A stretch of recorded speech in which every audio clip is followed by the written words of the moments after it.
Thank you, Toastmasters. Considering mentors, I've been thinking about what is the best mentor ever? And could I somehow possibly become their protege? I remember back slightly after I had graduated from high school, and my best friend and I were driving down to Wyoming. What we wanted to do is see the Indian medicine wheels. If you've ever seen the Indian medicine wheels, they're very interesting. People don't know exactly what they were created for. They think it had some spiritual significance, but they're on top of these hills, and they have all these rocks in an arrangement, and it was just some place for us to go. And on the way, as you will on a long trip, we were going from Montana to Wyoming.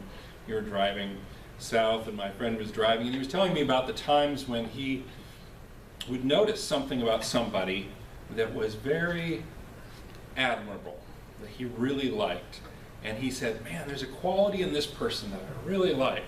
And I've been watching them, and I'm taking that and I'm applying it to my life, and I really like what this person is doing, and I've been applying that, and I like what this other person's doing, and I'm applying that to my life. And he was kind of making this quilt work of different things that he liked, that he saw in other people. And I thought, wow, that's really amazing, because we learn by example, and he was doing it. But then I thought to myself, is there a better way? What would be the best mentor?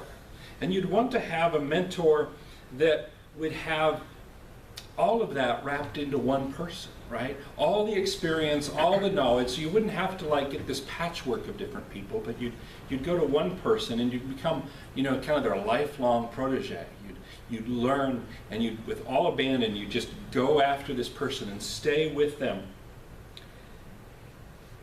And if you needed to overcome fear, they would be the perfect person to be able to teach you courage and to show you courage and example you courage. And if you were weak and tempted to give in to a shortcut, they would be the one that would be able to gently and kindly say, there's a cost to those shortcuts, and here's the cost. And instead, what you need to do is to be able to go this direction, and it's worth going the right way, the whole way, and not taking the shortcut. And they would be positive and supporting. They would never be condemning. They would never go, you lousy person, you should have done it like this, and you'll never be able to do this. They would be positive and supporting. And when I would fail and do foolish things, they would instead encourage me and say, here's how you can do better next time. And they would forgive me. The ultimate mentor would be respectful and caring. They would be gentle when your feelings are damaged and you're very feeling very inadequate. That wouldn't be the time that they would come in with all their advice. They would wait until they had encouraged you and brought you up to a strengthening spot. And I began to think about all these things, about them being committed and dependable, and I thought, wow, wouldn't it be great if you could get all that in one person and they would always be there for you. And then I reflected on a Bible verse that I had been reading.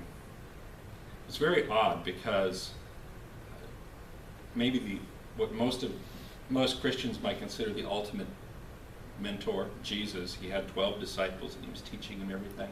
He said, you know what, I'm going to be leaving soon. And they were all like, what? They'd been hanging out with him for 3 years, mentoring and being his protege. And he said, yeah, I'm going to leave, but it's a good thing that I'm leaving, because when I leave, I'll be able to send to you the Spirit, the helper, the advocate, what we became known as the Holy Spirit. And he is going to be with you, and he's going to be in you, and he's going to help each one of you. He's going to bring to remembrance everything I've told you, and he's going to help you in every way that you need.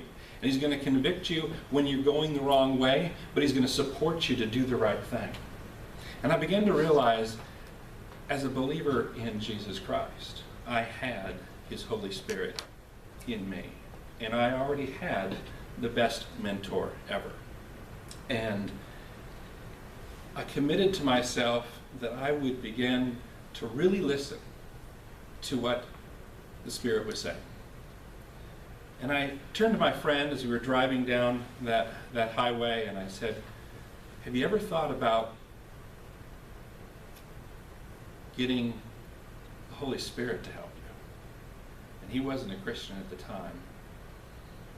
And he said, that's interesting. And I described kind of what I'd come across in my mind as we were driving down there. And years later, he told me that moment in the car was a pivotal moment in his life where he was able to really change his life for the better because of realizing that there was a better way to incorporate better things into your life. And it was to have this personal coach that sticks with you closer than a brother inside you. And so for me, that's the best mentor ever.